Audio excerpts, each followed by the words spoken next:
David Medeiros and Rafael Lemos. David Medeiros holds a bachelor's degree in language and literature and a master's degree in performing arts, both from University of São Paulo. He has been in Education USA at the Universidade Presbiteriana Mackenzie since June 2020. Rafael Lemos holds a bachelor's degree in international relations from Universidade Federal de Santa Maria, with an academic exchange program at the University of Florida and a master's degree in international strategic studies from Universidade Federal do Rio Grande do Sul. He has been an Education USA advisor at the Universidade Presbiteriana Mackenzie since August 2021. So please help me welcoming them.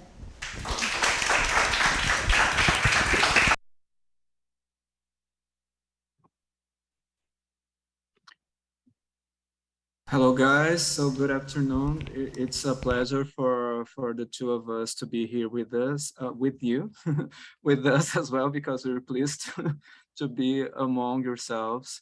And so we just thank you the invitation of having us here today to talk about financial aid.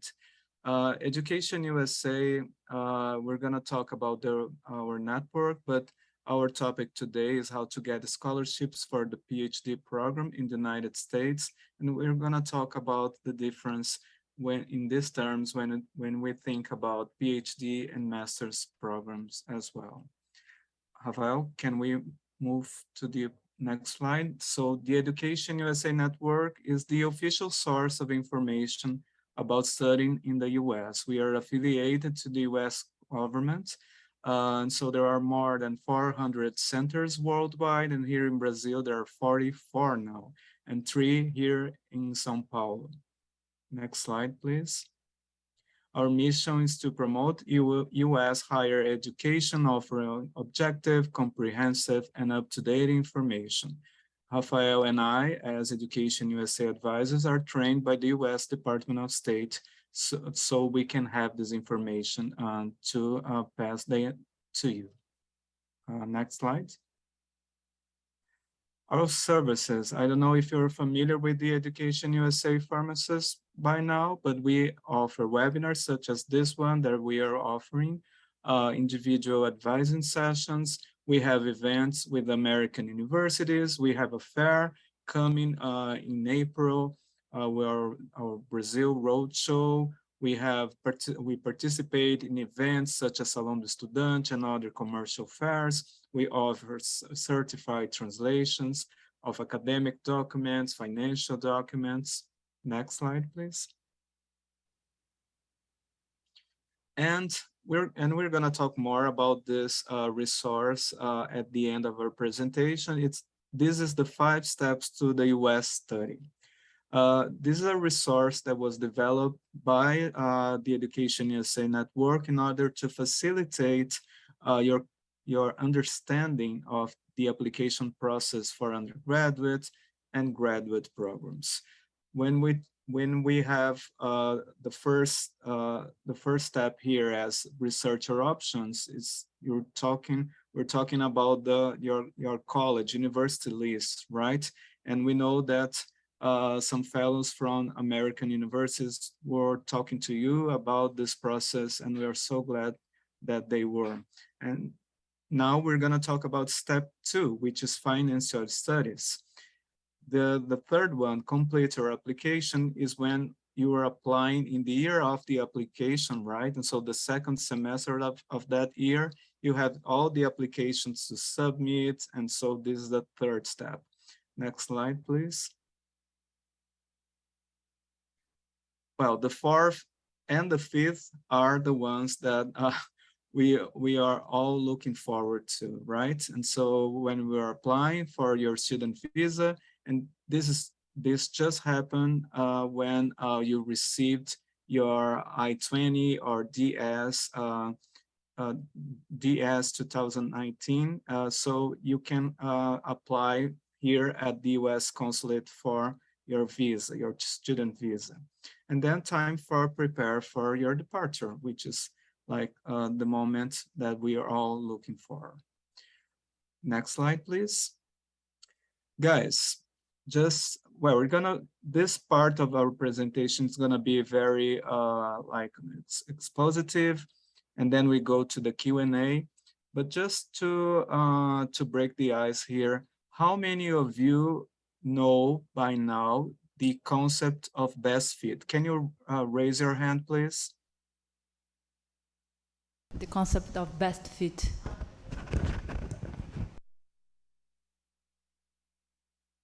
What is Maybe raising their hands?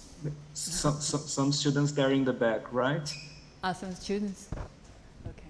I don't know. There were some students, because as far as I can see, at least. The camera is not very good, but please. Okay. Is there any student there that knows the concept of the best fit? No? No. Okay. So the best fit, guys, are like the universities that are the best matches for you. And so the idea is that you can apply for the universities that have the specific program that you are applying to, considering graduate programs, right? That have like financial aid available for the program, not only the cost of the program itself, which is tuition, but also all the other costs that we're going to talk about in a minute. And so the idea is that it can have these, not only the financial aid, but also the area of the study you're going through under your research, right? The location, sometimes it's good for the best fit because it can be in places in the country, in the United States, that are cheaper. And sometimes they are not only cheaper, but they also can be great resources of funding for international students, right? And so this basically the idea of the best fit. And so you need to see where you're going to spend in the master program about 2 years of your life, and in the PhD for 4 or 5 years, not including the OPT. And Rafael is going to talk about the OPT later on. Can we move on to the next slide, please? Well, I don't know if you guys already visited these websites. These are research engines, Niche and Peterson's. And Natalia, we can send the links then to you so you can forward to them. This is like, these two are the ones that we highly recommend because they're very easy to navigate. You go there with your program, your specific program, and you're gonna see if it's offered for master and PhD, and there are other filters that you can use. They're very nice. Next slide, please, Rafael. So now we go to understanding financial aid for international students in the context of the American HIs. Well, so we're gonna talk about resources, types of school, types of aid, of financial aid, and the cost of attendance. Next slide. Cost of attendance. Guys, all of you are familiar with this concept of tuition. Can you raise your hands, the ones that know what tuition is? Great. So tuition, you know that tuition is usually like the cost, the annual cost for your program in the institution, right? Besides the tuition, you have also the living expenses. So you have housing, and when we talk, when you think about graduate programs, it's not like totally sure that the university will provide housing inside campus for graduate students. It's more common for the undergraduate ones. Okay, so probably you're gonna need to think about apartments outside the campus, but it always depends on the universities, and we're going to repeat that statement a lot because yes, it does. It depends on each institution, how they offer housing, costs, and everything. not only housing, but books, meal plans, the health insurance. And so when you think about the investment for your master or PhD program in the US, we're thinking about this full cost of attendance, okay? Rafael, can we go on to the next slide? Well, regarding types of financial aid, for PhD, it's more common to have full scholarships that they call fellowships. These fellowships, in most of the cases, you don't need to pay the university back, and so you're granted that funding, and that's it. But most of the cases, you're gonna be there by assistantships, through assistantships. And these assistantships will help you to cover, in most cases, like full tuition, part of the housing. It always depends on the university. I'm gonna ask Rafael to talk about the differences in terms of assistantships. Yeah, so we basically have two types of assistantships in the United States. We have research assistantships, in which you guys would be able to help professors with their research. And then we also have teaching assistantships, in which you would help professors giving classes for the undergraduate level. So those are the two most common ones, even though teaching assistantships are not really common for master's degree, at least.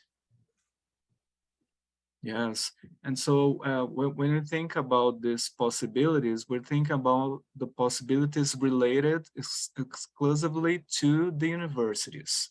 We're gonna talk about other sources of financial aid that comes from other institutions, okay? So when you think about universities only, there are also the optional practical training. Rafael, can you talk about this and the difference between this for human, the human sciences, yes, for human programs and the STEM ones? Sure. So once you finish your master's or your PhD program in the United States, you guys can request up to 1 year of extension of your student visa. So this is the case for most courses, but in the STEM area, meaning sciences, technology, engineering, and mathematics, you guys can request up to 3 years. So it would be 1 year for most courses, 3 years for the STEM area, in which you guys can apply this knowledge that you acquired through your master's or PhD and work in American companies. So it's another way for you guys to really finance your studies, thinking about the long term. Yes, and it's important to mention that the idea is that you can have previously the scholarships, so you can finance all your program, right? And so this is gonna be money for other expenses that you earn there in your OPT part of the program. Loans are like Plan B, or sometimes we call them Plan C, because as international students, and considering all of us here in Latin America, we have the thing, like when you think about the exchange rate between US dollars and Brazilian reais, that's so high, right? It's hard, it's very risky to get a loan there in these terms. And also the thing that usually you're gonna need a co-signer in the US so they can release this loan to you. So that's why sometimes we call it as Plan C. Next slide, please. Okay, so why international students, why they offer financial aid for international students, right? The idea is that it can be increased the number of international students there that collaborate with the diversity in the campus. And not only when we think about graduate programs, we're thinking about research exchange, right? And so it's very important. And so they're investing in their own community in this way, okay? And well, international financial aid varies widely from school to school. And as I just mentioned, yes, it varies from school to school. And when we talk about, when we say school, we're talking about universities. That's another name for that. Okay, next slide. Well, guys, do you know the difference between private and public institutions in terms of financial aid? Natalia, can you have some of the students? They are nodding, saying no. Yes, okay. So private institutions are the ones who will offer more financial aid opportunities, because they're funded by alumni, they're funded by many other resources, and the public institutions' major income is from the US government. Of course, they have alumni, of course, they have all the other aspects, but they tend to focus as public institutions in the domestic students. And so the idea is that you can have both in your list, because when we think about a PhD, it's more common for them to have like a full scholarship for you guys.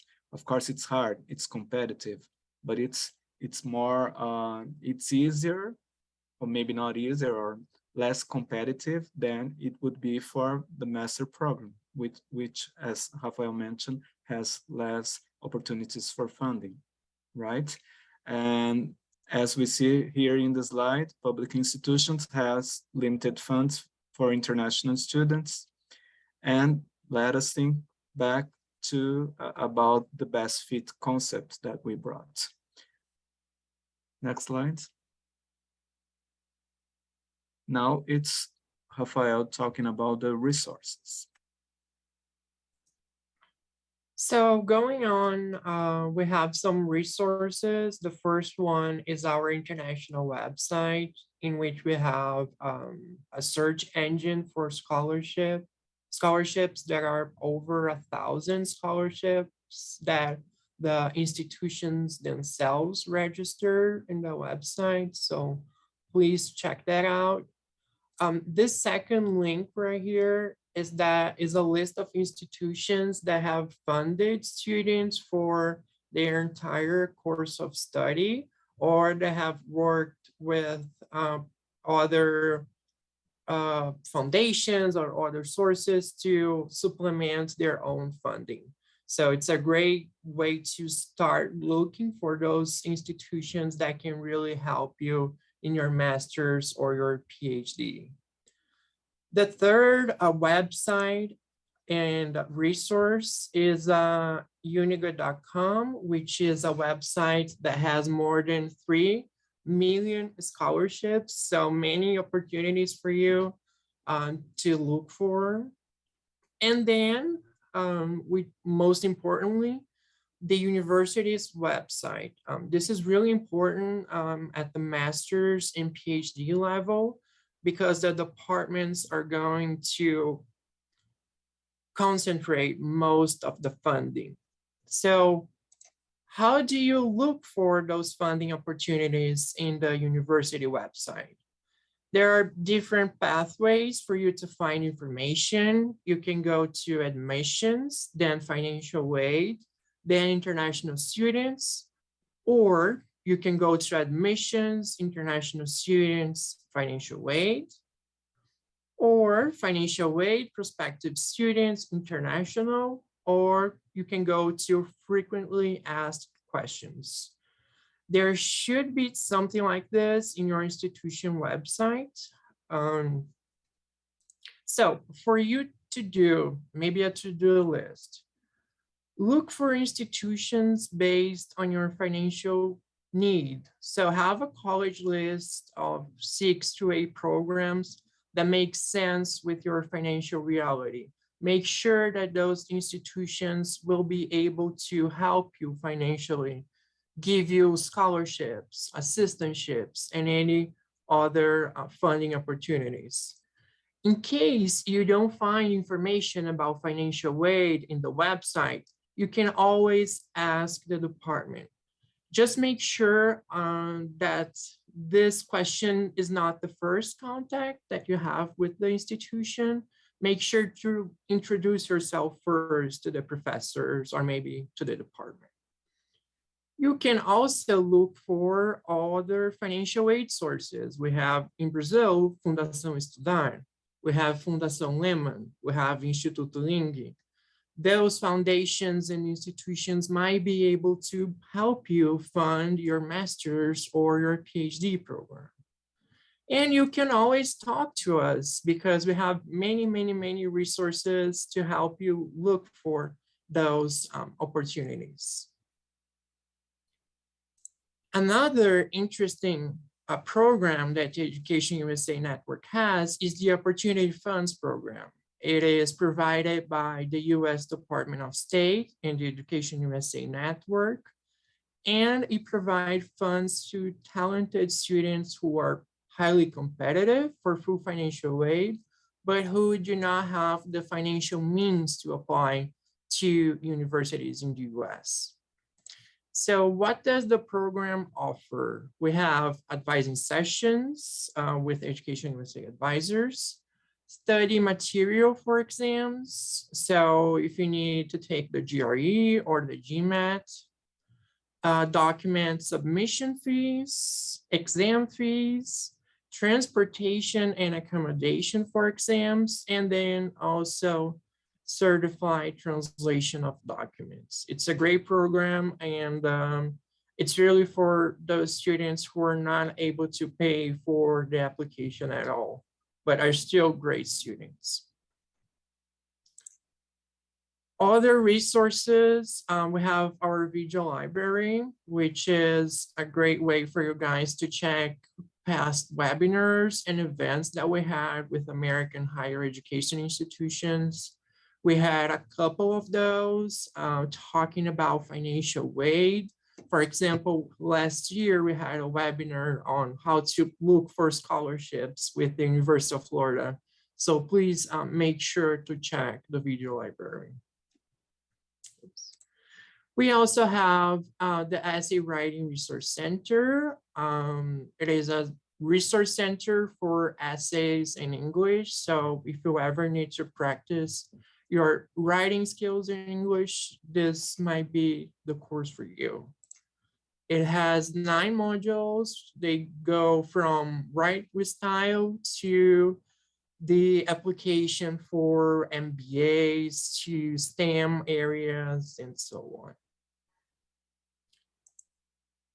We have many events throughout the year. They are always on our website, on Agenda de Eventos. So please make sure to check them out. And if you are in São Paulo, we also add some events in the region as well. And here we have our contact information in case you wanna talk more to us about financial aid, you have any questions. But we also wanted to hear from you guys and to know if you have any questions about financial aid or about what we do as Education USA advisors. So thank you very much for your time. And I think that's it. Thank you, David and Rafael. So let's open to questions. Does someone have any questions on funding or financial? Oh, we have one.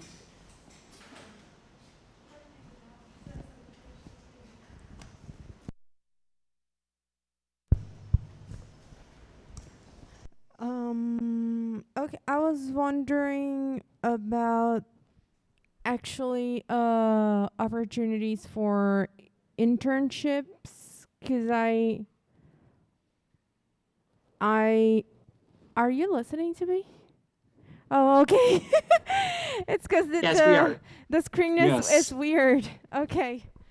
Um, so here's the thing. I have a chronic disease and I have some worries about about the health system in the United States, and I wonder if there are opportunities for short courses or like summer courses that are funded, or maybe internships, but like something that is in a shorter period so that like we could know how it is to be there and maybe decide to do a long-term program there. I hope I was clear. Yes, Rafael, I think I can start and that maybe you can jump in. As long as I understood your question, you're thinking about like previous opportunities before the master or PhD program in terms of internships, right? Well, in this case, you need to check with the department exclusively if they have any opportunities in these terms. And if they do, if they offer financial aid scholarships for that. If they issue a visa as well, you need to be in a program that is related to a visa so you can go to the United States, right? And just to clarify, you are applying for a master or a PhD program, or a direct PhD. Sorry. No, it would be a PhD. Okay, so you're now in our master program, right? Yeah, here in Brazil. Okay, yes. And sometimes I think that, and I don't know if Rafael has other information regarding what I'm going to say now. Have you tried FAPESP, CAPES? Because sometimes through them, they are like major sources of opportunities. I remember when I was in the master program myself, or if I was considering go to an American university to in the sandwich, right, of the master program. And these opportunities were not like very as many as we have for PhD abroad, but they had some opportunities via CAPES. And so I assume that sometimes the national agencies will be sources for you as well. And Rafael, any insights that we can help the student? Yeah, so when we're thinking about funding opportunities, we have to think about it like maybe a staircase of opportunities. So we start at the PhD level with the most amount of opportunities, then we go to master's degree, undergrad, and then short-term courses. So it's like a staircase of opportunities. So I would have to say that for short-term programs, it's a little bit harder to get funding, but not impossible. As Davi mentioned, please make sure to check with the department if they offer some type of funding for those short-term courses. And when you're looking for those courses, make sure to look for certificate courses, which I believe is the right term for that. Yes, I don't know if the information we brought now to you were directly to the question you brought to us. Any other comments that you would like to bring to us? It was a good answer. Thanks. Okay, you're welcome. And in a minute, I'm gonna open my browser here and we're gonna search through some of the websites that we were talking about. But yes, do you have more questions?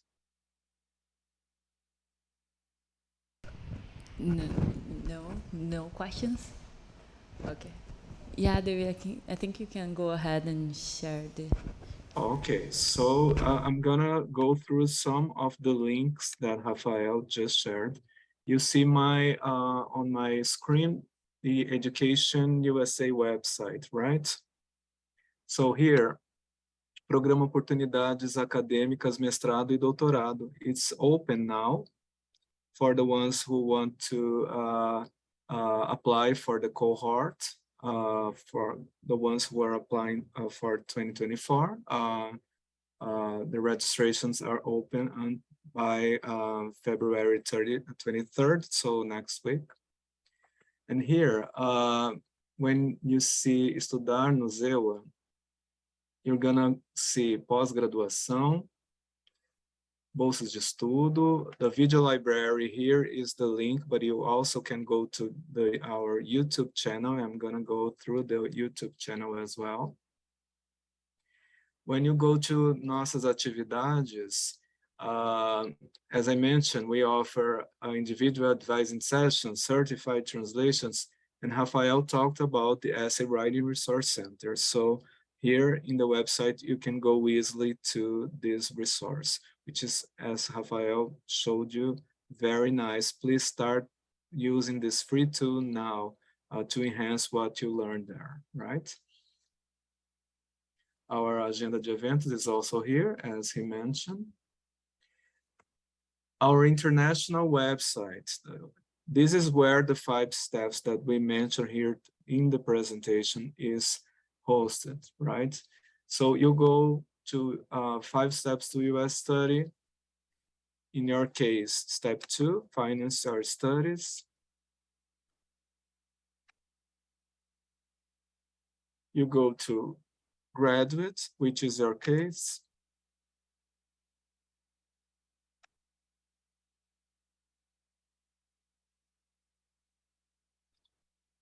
And here you have not only some guidance regarding how to get financial aid, but also some resources.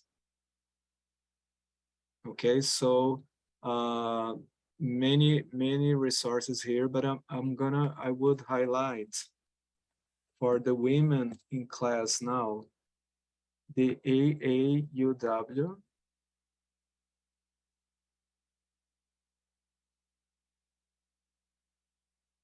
So for all women, AAUW is Associação das Mulheres Universitárias dos Estados Unidos.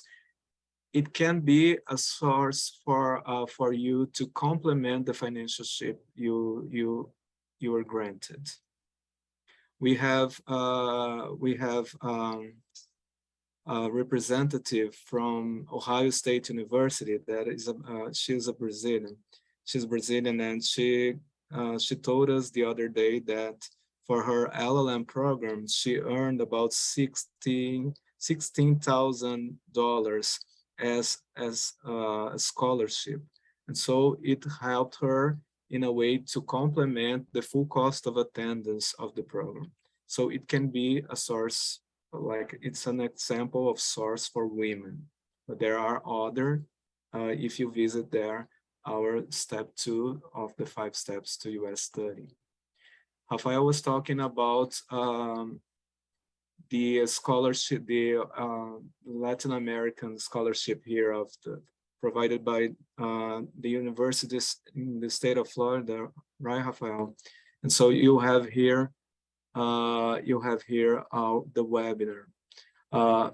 If you go to playlists, you're gonna see here among the playlists, for example, English Gap, which is specifically for candidates related to master and PhD, graduate applications, and so many other things. So just to bring you, illustrate more about what we were talking about in terms of resources. Fundação Estudar is now with the public, they're now accepting registrations for the program as well. And so many other institutions, as we mentioned, Instituto Link, maybe accepting the registrations now as well. Well, I think that basically it was what in terms of content we would like to bring you in this first moment, but I assume that we might have some other questions. Am I right? Okay, we have a question here. Yes. Can you pass the mic? They're just passing the microphone. Hello, my name is Paula. I was checking another website you showed in your presentation, the niche and Peterson's that you showed us in order to search for the best fit. And I tried giving a quick search in the website while I was listening to your presentation. And apparently there are universities that received comments from master students or other PhD students, and universities that have no comments. Do you think we should really take those comments as an important factor to choose the university? Would a university with no comments be avoided? And I wanted to hear from your experience if you have anything. Well, may I start, Rafael? Okay. Well, it's the first time I received this question in the graduate branch. But I know that some high school students were applying for undergraduate programs. They go in sometimes in forums such as Reddit and others in a way to see the comments related to the universities. But I would say that Paula, that the major thing is finding the right program. If you know already, and I know that too there in the Instituto Serrapilheira knows about the program you're applying to, right? Go search the universities that apply for the program have financial aid opportunities for international students, and start the talking with the faculty members. See if, as Rafael mentioned, the department has funding for international students, if they are interested in our research. I think these other criteria will help you more than the comments. At least this is my opinion. Rafael? I totally agree. There are way more important factors than comments on the internet, such as the professors that are located in that department, the financial aid opportunities, the location of the institution. So I think there are multiple factors that you can take into consideration.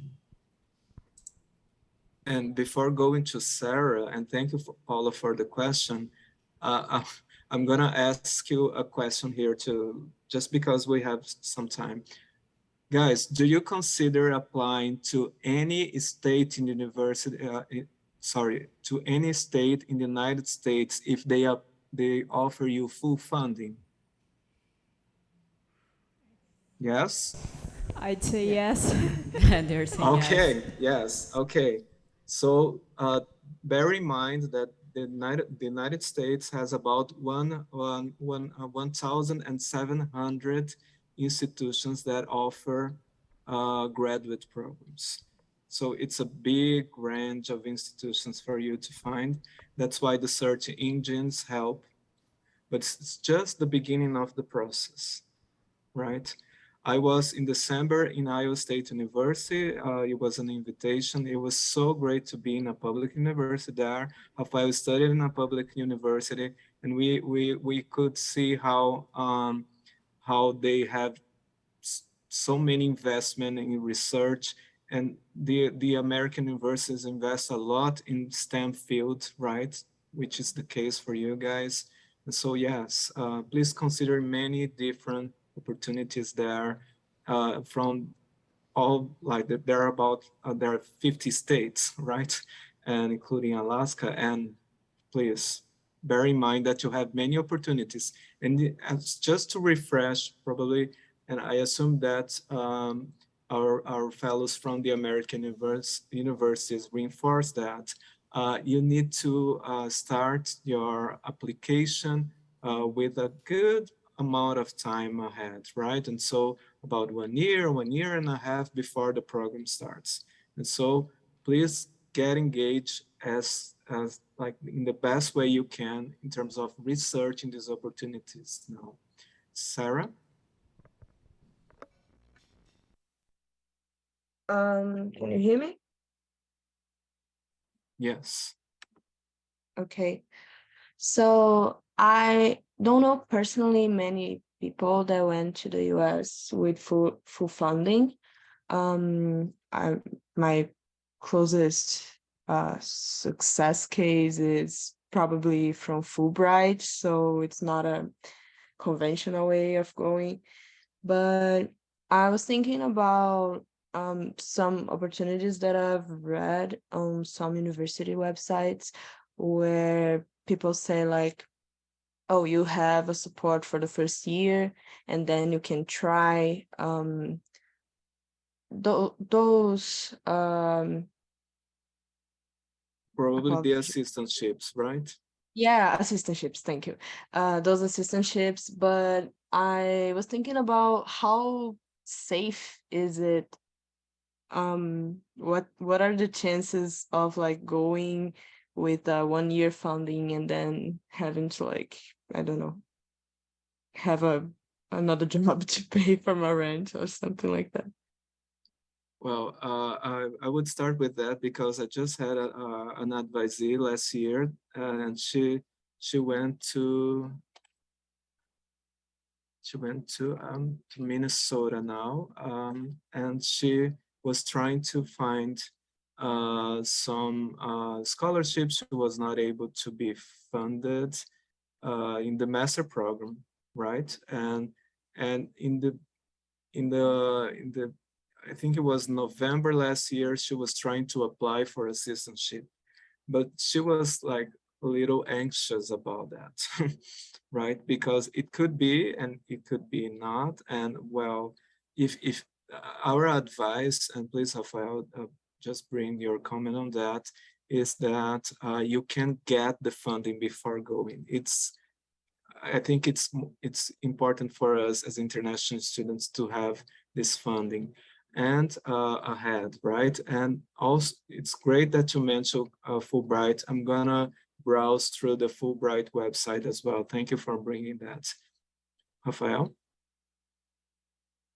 Yeah, so just a reminder, considering that you guys are mostly in the STEM area and we have some undergrad students as well, those undergrad students they are able to apply directly to a PhD. So you don't have to apply to a master's and then to a PhD. So you can apply directly to a PhD, which in turn is going to increase a lot your chances to get a scholarship.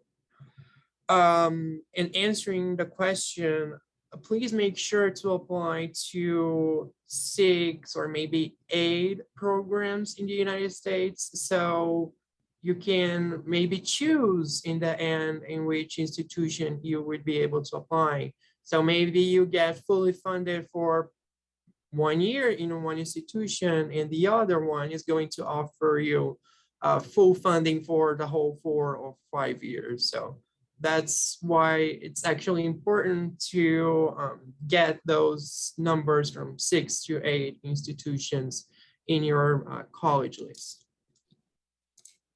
And both of us, Sarah, are with Opportunity Fund students for graduate, and both of them were like recently admitted to US universities, and they are receiving the admission letters, or sometimes the faculty member is providing them already some information about how the funding is going to be for them. And so, yeah, as Rafael mentioned, if you apply for about from 6 to 8 universities, you guys have more chances of acceptance and financial aid, right? And receiving the full financial aid. In this case, for PhD, right? and considering the direct placement for PhD as well.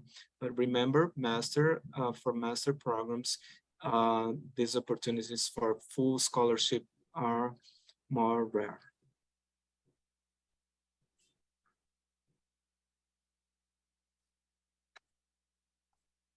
Any other question? We Thank you. have another one. You're welcome, Sarah. Yes. It's Paula again. I have another question. Yes. You said that we should consider all the 1,700 institutions in the USA, if I believe I remember the number right. But we have something to consider, which is the quality of life in each of the cities they are resided. So I would like to ask, is there any place that's recommended for international students in terms of quality of life, or places we should avoid? I think that I would go first of all in terms of financing. So can they provide me funding? And so when I have this answer, I have yes for this. I go and try to compare the places in which each university is located. And I think when we think about the location in the US, we're thinking about climate, right? Are you guys like okay with heavy snow? Are you guys okay with like very hot summers, like in Arizona, for instance, right? In terms of cities, do you prefer, you're gonna spend 4 or 5 years, or with the OPT even more time in the US? Uh, do, where do you portray yourself? Like in a calmer place or in a more agitated one? If we think about New York, the first thing that comes to my mind when I think about New York is the cost of housing. When I think about California, right, Los Angeles and San Francisco, same thing. If you go if you go on a trip there, it's the first thing that you think, right? Oh my God, the investment here is like, it's more expensive. I need to invest more than other parts of the country. And I think that it depends very much on the individual, because we have our goals, our different goals, and so it's hard to say like have an objective answer for that, Paula. But I know that if you like very much the institution, if the institution is a best fit and it provides you the funding, the other things you're gonna see how you're gonna manage. And well, and now we're talking about cities, but I think we should think more about the campus life than the city itself.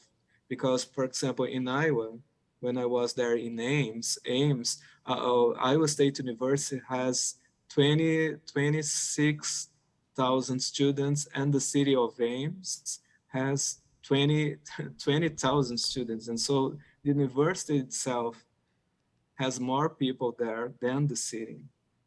And the city relies on the university, depends on the university. And so it's a great atmosphere. But also when you go to Boston and you have everything nearby, many universities, if you go to Chicago, same thing. I don't know. Well, I know it's a very large number, 1,700 institutions. But when you use the search engines and with your field, you're gonna narrow down your options, right? And so think about climate, think about financial opportunities and things. I think these are the first ones that I would think about, Paula. Any comment on that, Rafael? I would say look for your best fit. If that is important to you,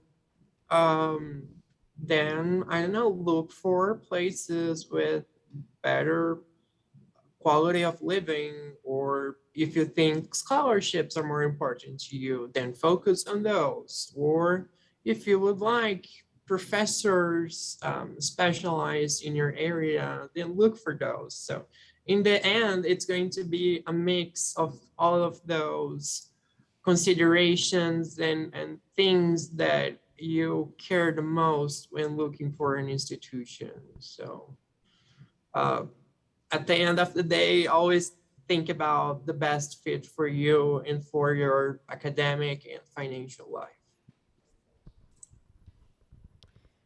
Okay, thank you very much for the answers. Yes. We have one more question over there.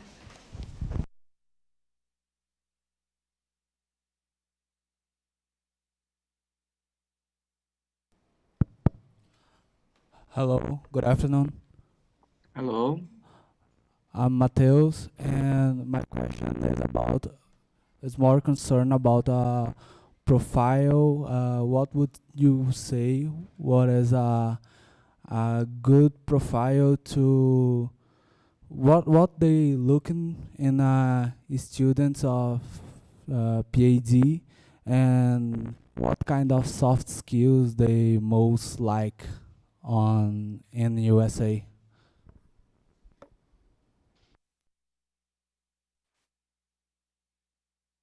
Rafael, would you like to start that?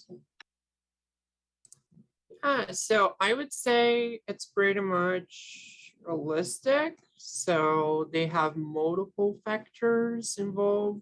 And this is something I was going to mention also in the end. Make sure to build strong applications. So make sure to have a good personal statement telling the institution who you are and who you want to be. Make sure to have good recommendation letters from your professors or maybe your employers. So when building your application, please make sure that all those parts, even the small ones, they are really good and really interesting to the institution. So at the end of the day, you can get that full funded PhD or maybe master's. Yes, and regarding the idea of the best fit, right, that we were talking about, um, if you can invest a lot in your application, they're gonna see it, and that's what they're looking for. If they understand, well, in case of the graduate programs, when we're thinking about application for PhD program, usually you need to talk to the faculty member before, not in all cases, but you need to get this approval. The faculty member needs to be interested in your research. Otherwise, you will not be eligible for the program, right? And so the idea is that, as Rafael was talking, build a strong application. And this is very important for you guys to bear in mind. Why am I applying for that institution? Do I know the programs they offer? Do I see myself there? Because they're gonna ask that in your personal statement. Why us? Why this program? How do you see yourself after this program, right? And so, of course, as like for the ones who are applying for PhD, you need to be consistent in your research. It's the same thing for here in Brazil, right? You have to know what you're researching. Yes, and so I think basically, Mateus, these would be the things that we would think now about strong application for the US universities. Okay, thanks for the answers. Yes. Natalia, Yes. can I go through the Fulbright website as well? Yes. Go Okay, ahead. so Can you let me share the just. screen? Thank you, Sarah, for mentioning that. Here. So Fulbright is another branch of the U.S. Department of State. We offer the information, they offer the programs, right? And so they have many different awards that they offer for Brazilian students. And the majority of them now are to be open for registrations, the calls in June. So you see saúde pública, pesquisa e ensino nas áreas de STEM, UC Davis, and so on, and some other.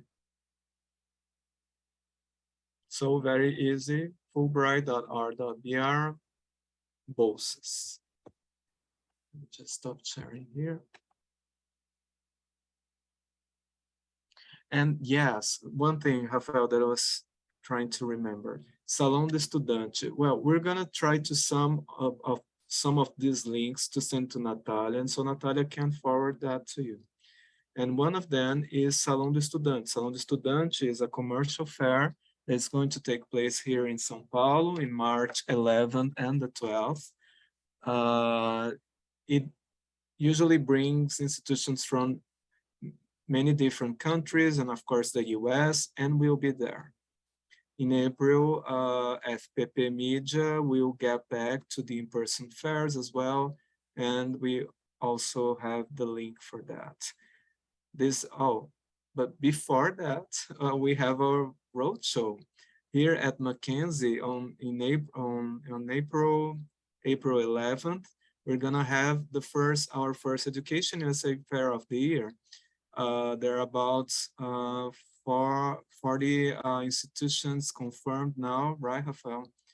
And some of them might bring some information regarding graduate programs. So it's the three of them are good opportunities for you to exchange ideas directly with American HIs. And so, yeah, we're gonna send the link for the first two, and ours, we're gonna send the link early March with Natalia when we have it. Okay. Does anybody have any other questions? I actually do have a question. So the students have the opportunity, they're meeting with several professors, Georgia Tech, Case Western University, UCLA, and I've been thinking if they are willing to do an internship or a part-time exchange program in the U.S. Do you guys know any scholarship that funds part of their PhD in the U.S.?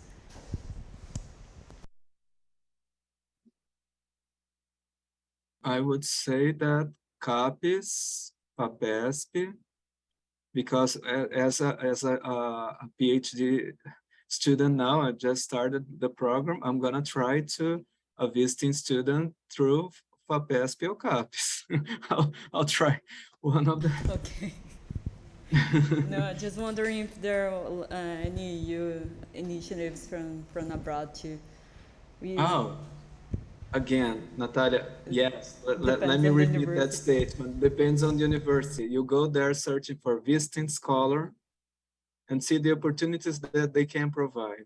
If you go like a postdoc, it's so rare that they can offer any type of financial aid for you. They usually expect that you have the financial aid in your country, and then you go. Right, Rafael? Yeah, I would have to agree with David. If you're doing like short period, maybe 6 months to a year, during your PhD in Brazil, look for CAPES or FAPESP. I think CAPES has right now a call for funding for this specific case that you mentioned. So please make sure to go to their website and look for it. Okay. But regarding as they are talking to the professors, right? Well, with my advisee that his search is in film, and he applied for, like, I think at the end was there were 9 institutions, and he has now been accepted to 3 or 4, if I'm not mistaken. And when he had some questions regarding financial aid, sometimes they insert that information in the email to the faculty member. And sometimes the faculty member would say, oh, it's not with me. You need to check with that given department. And so I don't think it's a problem asking the professor in these terms, as you guys have this opportunity, but probably he or she would direct you to another contact, and so you can ask the question. Okay, thank you. We Yeah, have no, one more no. question. Oh, sorry. Just a comment, it's on the chat, the link for the scholarship for Doutorado Sanduíche, if you want to look for more information. I think they're going to open registrations on March something, and then yeah, I think everything is over there. I hope it's helped. There you go.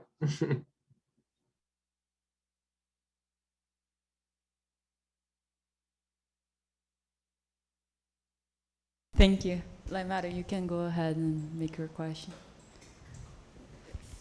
They're just passing the microphone.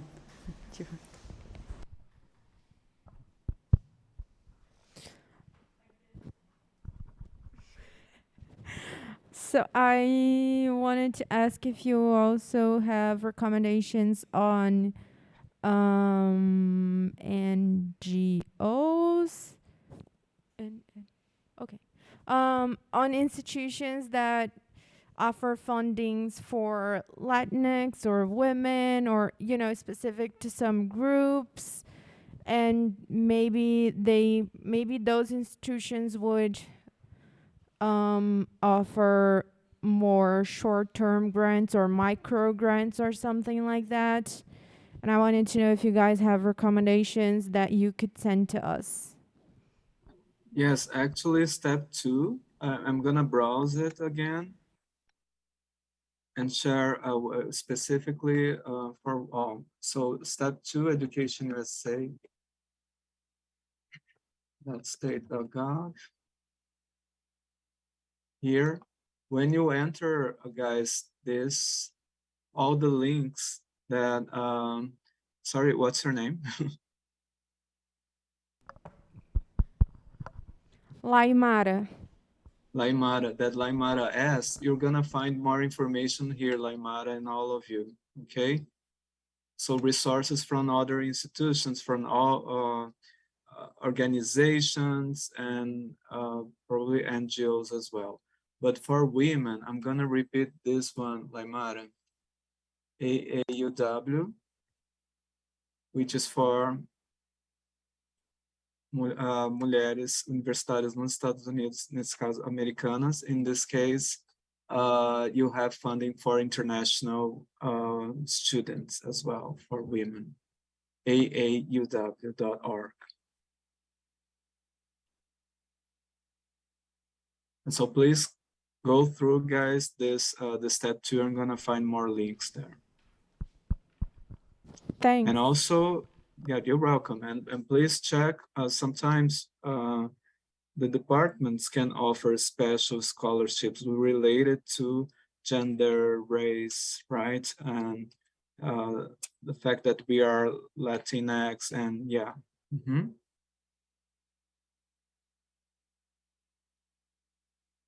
Yeah, just to jump in, I would have to say that most scholarships that are based on diversity, such as being a woman, being from Latin America, they are mostly at the undergraduate level. At the graduate level, we have more merit-based scholarships. So those awarded by the department for students with good grades, a good application, good recommendation letters.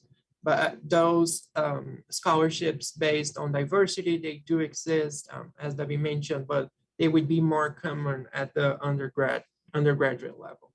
But the good thing is that for PhD, at least, the possibility of you having a full funding, it's greater, right? Yes. And so,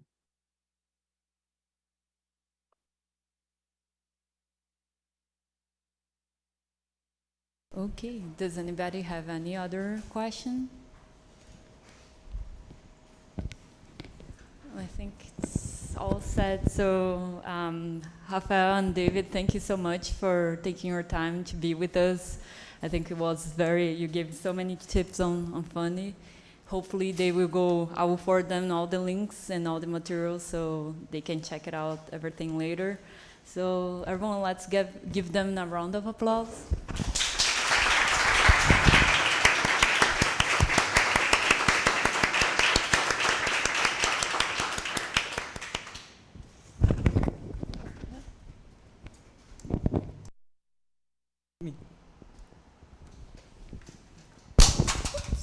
Sorry, we'll see you.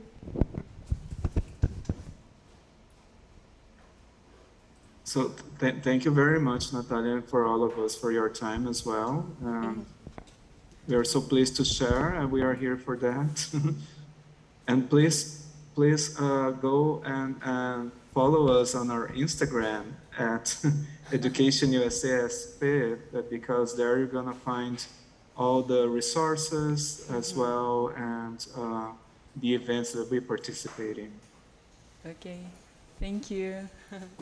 See Thank you. you very much. Thank you Thank very you, much. guys. Bye-bye. Bye-bye.